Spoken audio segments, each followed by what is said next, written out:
എത്ര ചങ്കൂറ്റത്തോടുകൂടിയാണ് തലയിൽ തട്ടവിട്ടെന്റെ സഹോദരിമാരെ ആടിപ്പാടുന്നത് മുസ്ലിം പെണ്ണ്.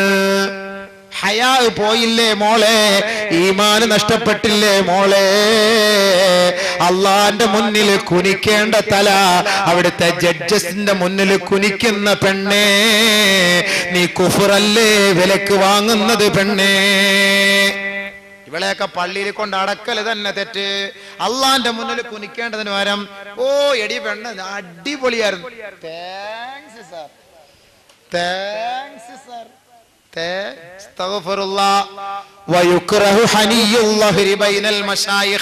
മശായിഖന്മാരുടെ മുന്നിൽ പോലും മുതുകു കുനിക്കല് മക്രൂഹാണെന്ന് ഇമാം നവവി തങ്ങൾ പറയുന്നുവെങ്കിൽ, ബഹുമാനമുള്ളവരെ, മൂത്രം ഒഴിച്ചാ കഴുകാത്തവന്റെ മുന്നിലല്ലേ തലയിൽ തട്ടവിട്ട പെണ്ണ് പോയി കുനിഞ്ഞു കൊടുക്കുന്നത്? പോയ ഇസ്ലാമിന് പുറത്ത്. വാപ്പമാർക്ക് സന്തോഷം, ഉമ്മമാർക്ക് സന്തോഷം.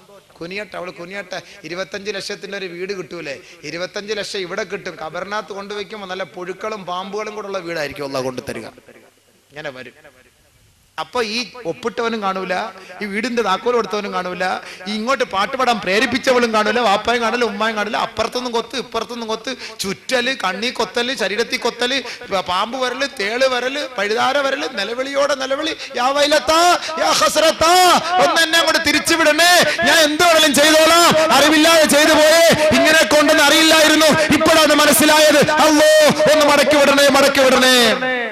ഒരു മനുഷ്യൻ പോലും കേൾക്കൂലേ. അതുകൊണ്ട് അള്ളാഹു ഇവരൊക്കെ ശിക്ഷിക്കാൻ പെടുന്ന മലക്കുകൾക്ക് കണ്ണിന് കാഴ്ച എടുത്തു കളയും, ചെവിയുടെ കേൾവി ശക്തി എടുത്തു കളയും. എന്താണെന്നറിയോ? കണ്ണിന് കാഴ്ച ഉണ്ടെങ്കിൽ ഇവളുടെ നിലവിളി കേട്ടിട്ട് മലക്കൾക്ക് ഒരു ദയ തോന്നും. മലക്കുകൾക്ക് ദയ തോന്നിയിട്ട് ആ മലക്കുകൾ ആ ശിക്ഷയിൽ നിന്ന് പിറകോട്ട് മാറും. അതുകൊണ്ട് കണ്ണിന്റെ കാഴ്ച അള്ളാഹ് എടുത്തു കളഞ്ഞു. ചെവിയുടെ കേൾവിയോ, ഇവളുടെ നിലവിളി കേൾക്കുമ്പോ ഓ ഇത് ഭയങ്കര അടിയായിരിക്കും, ഞാൻ അടിക്കുന്നത് ഭയങ്കര ശിക്ഷയായിരിക്കുമല്ലോ, പാവം. യാ വൈലത്താ, യാ ഹസ്രത്താ. പാട്ടിന്റെ ഈണവും ട്യൂണും അനുസരിച്ച്, അവിടുത്തെ ചാട്ടവും നൃത്തവും അനുസരിച്ച് നിന്റെ നിലവിളി ഭയങ്കരമായിരിക്കും.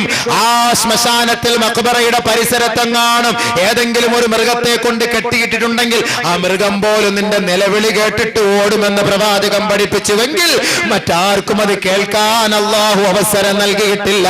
അങ്ങനെ ഒരു അവസരം നൽകിയാൽ ഒരു പട്ടുറുമാലും ഉണ്ടാവൂല, ഒരു റിയാലിറ്റി ഷോ ഉണ്ടാവൂല, ഒരു താത്താമാരും ആടാനും പാടാനും മഫ്തയും പർദയും ധരിച്ചുകൊണ്ട് അന്യപുരുഷന്മാരുടെ മുന്നിൽ പോയിരിക്കൂല. അത് പറഞ്ഞു തരുമ്പോ കേട്ട് മനസ്സിലാക്കാൻ പറ്റുമെങ്കിൽ മനസ്സിലാക്കിയാൽ മതി. അതാണ് ഈമാൻ എന്ന് പറയുന്നത്, അതാണ് ഇസ്ലാം എന്ന് പറയുന്നത്.